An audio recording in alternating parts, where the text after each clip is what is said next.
Ninamshukuru Mungu kwa mara nyingine leo tarehe 29 mwezi Oktoba mwaka 2025 nimeungana na wananchi wa jimbo la Peramiho wapiga kura wenzangu ambao tumetekeleza wajibu wetu wa kikatiba na haki yetu pia ya kikatiba ya kupiga kura katika uchaguzi mkuu wa serikali, na tunakwenda leo kuchagua Rais wa Jamhuri ya Muungano wa Tanzania, mbunge wa jimbo la Peramiho, lakini na madiwani ambao wanatokana na halmashauri ya wilaya ya Songea iliyoko ndani ya jimbo la Peramiho.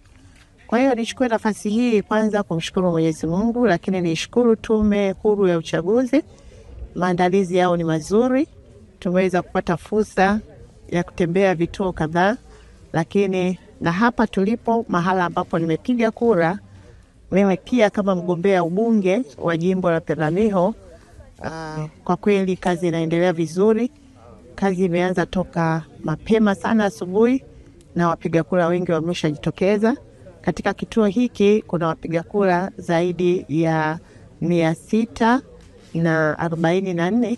Niendelee kuwahimiza sana wananchi wa jimbo la Peramiho waendelee kujitokeza, na tunataraji jimbo letu lina wapiga kura 120,780, na tuna uhakika kwamba wote leo kwa hamasa tulionayo tutakuja kutekeleza wajibu wetu wa kikatiba wa kushiriki katika kuchagua viongozi wa Jamhuri ya Muungano wa Tanzania, kwa kuanza na Rais wa Jamhuri ya Muungano wa Tanzania, lakini wabunge na vile vile madiwani.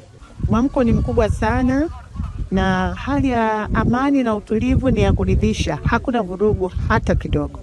Usimamizi ni mzuri, lakini unaona kila mtu ana shauku ya kupiga kura, lakini vile vile kupokea matokeo ya kura zitakazopigwa katika siku ya leo.